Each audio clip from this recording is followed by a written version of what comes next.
All right, y'all, welcome back to the show. I'm Scott Horton, this is Anti-War Radio, and I am not the boy who cried wolf. I'm the guy in the village who says, the boy's crying wolf again. That's all. Phil Giraldi's on the line. He's a former CIA and DIA counter-terrorism officer. He writes for the American Conservative magazine and for antiwar.com. He's also the executive director of the Council for the National Interest Foundation. Welcome to the show, Phil. Hey, Scott. And I'd say the same for you, that you're not the boy who cried wolf either. You've been warning about a possible war with Iran since 2005 because the Israelis and their friends in America have been pushing for a war against Iran. And since long before 2005, as far as I know, that's when you started writing about it. But is there any doubt about who's behind the Let's Bomb Iran movement in this country right now? Well, I think there are a lot of interested parties here, but certainly the biggest party in terms of pushing a war is the Israeli government, and the Israeli government has its lobby in the U.S. completely on board on the issue, and also the significant parts of the evangelicals. Mm. Well, and for the same reason. So now I'm sorry, I'm trying like mad, and I can't seem to find your most recent, I thought it was on the blog here at the American Conservative magazine. What's the exact title, do you remember offhand, of your piece about Richard Silverstein and Shamai Leibowitz? Well, I didn't mention Richard Silverstein in it, but it's deep background. It's in the current issue of the American Conservative. It is also on the not on the blog site, but on the American Conservative website. Okay, yeah, I probably should have just looked at the, here it is. It's tapping the Israeli embassy right here on the front page. Right. I started at the blog instead of the front page. I'm going to need it. All right. Right. Anyway. Yes, tell us about Shamai Leibowitz. When I read this article, I thought, wow, here's a lot of substance that I didn't read in the London Independent or in the New York Times. You seem to know a lot about this story, Phil. Well, I was lucky enough to have some additional sources on this that once I started digging around, I got some extra information on the FBI operation and on what they essentially discovered. So, I did have some extra stuff. This story, as you said, Richard Silverstein has, in fact, you interviewed him on it, I think. Mm-hmm. And also, he's come out on it. And there was, as you say, an article by a New York Times journalist on it. I didn't see the one in the Observer. You said the Observer or the Independent? The Independent. I don't think I saw that one. Yeah. All right. Well, it sure didn't measure up to this. It's tapping the Israeli embassy of the American Conservative. So the brief overview is that Shamai Leibowitz was working for the FBI, and he is an Israeli, and I'm not sure whether he had American citizenship or not, I guess you know? Yeah, he's a dual national. Okay, dual national. And he was working for the FBI, translating the wiretaps of the Israeli embassy in Washington, D.C., and apparently he got frustrated that the FBI didn't seem to be doing anything about what they were learning that he thought was so highly objectionable, so he leaked a lot of this information to his friend, the blogger Richard Silverstein, and got in trouble for it. They put him in jail for a year. He's in a halfway house now, but he was sentenced to 20 months. And I guess I'll let you take it from there. That's the basic story here. Well, it's you're right in all those particulars. He was sentenced to 20 months. He got out somewhat early from that. And the initial stories about him in the New York Post and everything were claiming that he was spying. That he was a left winger who was spying for Arab groups. Well, that wasn't true at all. I mean, in fact, the FBI was in effect monitoring the activities of Israelis who thought when they were speaking Hebrew they could say things and get away with things and not be detected, because they obviously knew that the FBI would be listening in on their embassy communications in English. But anyway, the result was that Leibowitz, who is a lawyer, basically found a lot of stuff that he was overhearing that he thought was highly objectionable, with the Israeli embassy going to politicians, going to the media, going to its friends in AIPAC and WINIP, and orchestrating a campaign, basically, as he put it, to prepare the United States for a war with Iran. And they were doing this in a very active and aggressive way. The CIA, incidentally, does this sort of thing too, and they call it covert action, where you're trying to influence events in another country. Mm-hmm.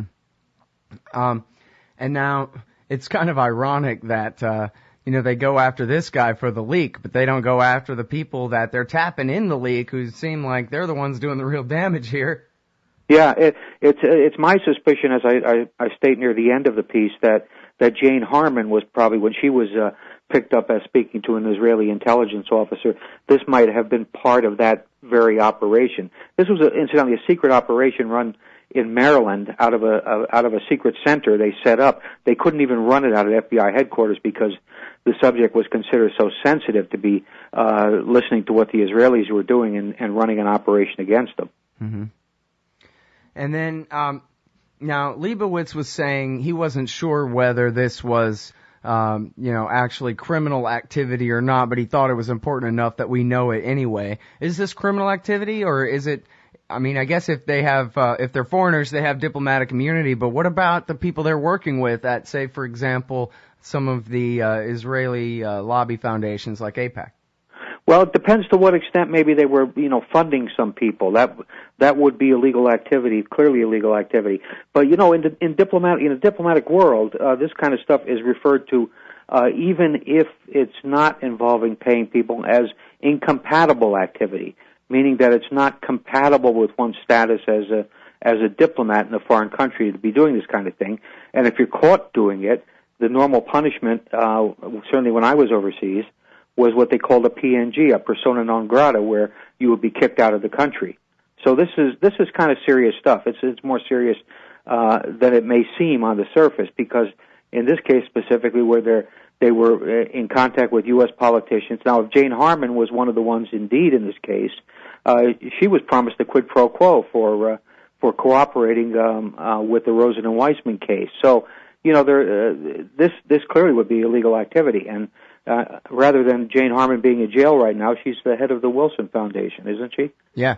Well, and what a great quid pro quo. If you do this, we will use our foreign influence to make you the head of the House Intelligence Committee, was the promise that she was, that was the deal she was making. That's right. And so they would have had, that one was.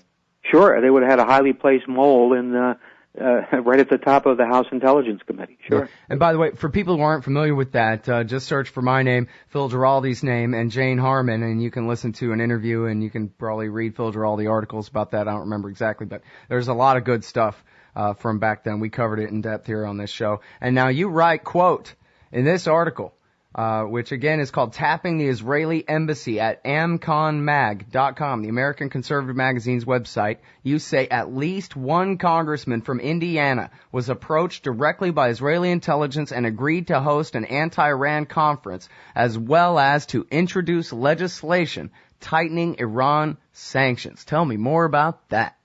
Well, it is what it says. I know who the congressman is, but since I'm not 100% certain, I haven't used his name. But if you think about Indiana congressman, you will probably come up with the name. I don't know him by category like that. I'll have to go back and look. Well, think of prominent Indiana congressman. Dan Burton. I'm not going to give you the name. Dan Burton, that I don't want to be sued. I'm not going to give you the name. Well, I'm just guessing, so don't sue me either. All right. Okay. Well, anyway, so anyway, this congressman indeed did follow through. He was a co-sponsor on some legislation, which is another way to identify him. If you look through some of the anti-Iran legislation, you'll find him there. But that's corruption in two directions, right? Yeah, amazing.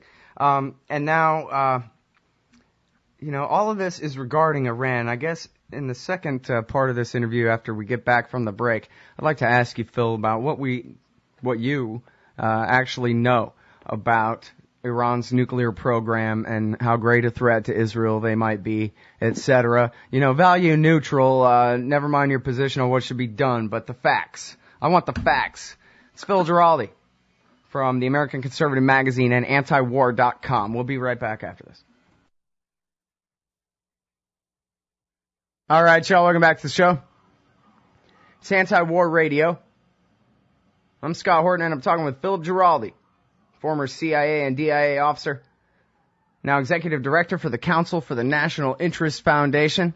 That's at councilforthenationalinterest.org. And he also writes for the American Conservative Magazine, amconmag.com, as well as antiwar.com. And we're talking about this extraordinary case of Shamai Leibowitz, a dual American-Israeli citizen who was translating FBI wiretaps of the Israeli embassy and then who blew the whistle on what was going on. And what was going on was a campaign of perception management to get the American people on board and the American government on board for tighter and tighter sanctions against Iran and eventually certainly a war of regime change if they could get it. And Phil, it seems to me I saw something recently that really brought home how successful this campaign of so-called perception management has been here. When Chris Wallace asked Dick Cheney about Ron Paul and said, here's a guy who would let Iran get a nuke. And Dick Cheney said, well, obviously, I won't be supporting him, something like that. And I have no comment on any of the others, but that guy, forget about it because of that. And then another one of the Fox hosts asked Ron Paul about that, and he said, well, look, I mean, you're saying we ought to bomb them. You're saying we ought to have a war in order to stop them, and that actually goes without saying now. That simply just America ought to get into a war to stop Iran from getting nuclear weapons. And everybody knows they're getting nuclear weapons, and everybody knows that at some point we're going to have a war against them. And it's the completely abnormal thing to say, hey, maybe a war would be worse than them having a nuke if they were having a nuke anyway. Yeah, Amazing. well, that about sums it up. Yeah.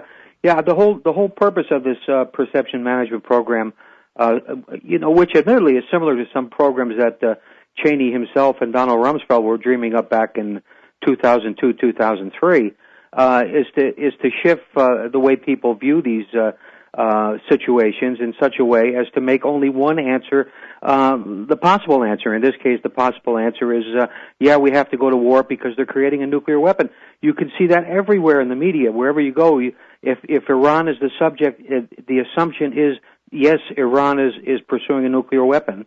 Yet, of course, there's no evidence that that's the case. I mean, there's been some recent UN reporting and some older UN reporting indicating that they're not always completely happy with Iran's compliance or Iran's reporting of what it's doing. But at the same time, UN inspectors still have complete access to Iran's facilities. Yeah, well, and they continue to verify the non-diversion of nuclear material, the way Gordon Prather put it, and he helped invent this international non-proliferation regime in the first place. And the way he put it is, that is the IAEA's business. Are all the previously counted atoms of fissile material still where they're supposed to be? Yes, there it all is, still sitting there, or it's being used for this or that, protected activity, like electricity or targets for their medical isotope reactor or whatever, and that none of the rest of this, in Gordon Prather's words, is the IAEA's beeswax. All the rest is mandates by the UN Security Council far outside the Non-Proliferation Treaty, basically demanding answers to how come you're guilty of all these things in the Israeli Ford smoking laptop, and why won't you continue answering all our questions about your beating your wife, et cetera, et cetera. Yeah, that's basically it. I mean, Iran is unfortunately guilty by perception. It's not guilty because of anything it's actually done. And there's a lot of spillover to this. I mean, I'm constantly reading stories about how Iran is, quote, supplying weapons to the Taliban and to the insurgency in Iraq. But when you look at the stories and you look at the sourcing, there's never anything that corroborates this. I mean, they might find a weapon or two there's an international weapons market, and occasionally an Iranian weapon shows up, but usually they are export weapons that are marked in Latin script rather than in Farsi, and they're few and far between of those. So it's like Iran just can't win, no matter what they do, no matter how they play things. Which is not to say they're a bunch of great guys, but at the same time, there doesn't seem to be anything they can do to make Israel and the United States happy. Well, I know one thing that would get Iranian weapons in Iraq and in Afghanistan, and that would be a war with America in the Gulf. Yeah, that would certainly do it. I constantly get asked about, the Iranian weapon program. And to be quite honest, if I were Iran, I would have a secret weapon program just because all the saber rattling seems to be coming from the United States and Israel. I would do it for self-defense. And now, however, the 2011 NIE had something to say about that. What's a NIE, and what did the 2011 one on Iran's nuclear program say, Phil? Well, the 2011 was a redo of the 2007 National Intelligence Estimate, which is the considered judgment of all, depending how you count them, 17, 19 U.S. intelligence agencies, and their decision or their judgment on what something is all about. And the 2007 one said basically that Iran had abandoned a very basic nuclear weapons program back in 2003. So the 2011 report, under political pressure and a lot of pressure from the White House, was seeking to turn that over, but in fact it didn't. It basically said the same thing, though it did add some additional commentary, saying that it was impossible to judge whether Iran had the intention of developing a nuclear weapon. So it kind of fudged the issue a little bit. Mm-hmm. But the major conclusion was the same, that no decision, at least they have no evidence that any decision has been made to begin to make a nuke. And isn't it the case, Phil, I mean, unless they have a whole secret stockpile that nobody knows about, wouldn't they basically just have to say, all right, we're making nukes now, we withdraw from the treaty, and we reserve the right to enrich up to weapons grade, and it's on. We're going to make at least one or two of these to keep y'all back. Well, you know, the big problem here is that Israel and the United States keep redefining the problem. At a certain point, it was whether, quote, Iran had a weapons program. And, you know, a weapons program means you're enriching uranium up to a certain level, and you have other additional technologies that enable you to put together a nuclear weapon, and have made the political decision to do so. Well, that was kind of hard to prove. So they went to, we don't want to see Iran enriching uranium at all, because if you can enrich uranium, you can eventually enrich it up to a weapons grade level. That's not, in fact, technically true, but that's the argument that was being made. And then the argument shifted to whether they have a breakout capability. That means, do they have a basic ability to enrich uranium? And if they threw a lot of resources at it, in 6 months, a year, 2 years, they could have a weapon. So, you know, the playing field keeps shifting in such a way that Iran is constantly trying to prove a negative. There is no evidence they have a weapons program, but they keep having to prove even more absurd commentary or dispute the commentary on what they might be doing. Mm-hmm. Well, I mean, yeah, at this point, they want us to be afraid of the Boucher reactor, which is a light water reactor, which is designed to only produce plutonium that's so polluted with nonsense and garbage and isotopes of unusable things that you can't use it for a weapon. That's why it's made that way. And the Russians have the deal on eventually, after years, harvesting the used plutonium out of the thing. And yet, you know, to hear John Bolton on Fox News, this is, you know, why we all ought to be running scared. They got plutonium, everybody. Yeah, that's right. The light water reactor cannot produce anything that can go into a weapon, and as you say, it's designed that way, and it's just incredible. The argument just never sort of stays in one place, and that's really the problem. These people are quite capable of getting their story out. Their story is that no matter what the intelligence agencies say, Iran is producing a weapon or will be producing a weapon, and my answer to that is, so what? I mean, we have 15,000 of them. Russians have about 7,000. It's, you know, Pakistan has 200. India has 200. Israel has 200. And now one primitive nuclear bomb in the hands of Iran is something that will trigger World War IV. Yeah, well, you know, there was even a paper that was written by I don't know exactly who they were. You know better than me, probably. The right-hand men of Robert Gates, I thought it was, in the Pentagon, who wrote that thing that said, you know, we really could be just fine with 14 nukes. That's enough, basically, to hit Moscow and Beijing and Paris, I guess, if we have to, and that's all. We're fine. Yeah, that's right. I mean, this whole thing is overkill. Yeah, so we could lead the way in ratcheting down all these nuclear weapons and the threat to mankind that they pose. and still be safe from Iran for a long time to come, seems like. Yeah, don't hold your breath, though. Yeah. Hey, and everybody look up Iran and the Bomb by Seymour Hersh. He talks about some of the spying that went on inside Iran the last few years. It's real fun. Phil Giraldi, the American Conservative, antiwar.com, tapping the Israeli embassy. Thanks, Phil. Thanks, Scott.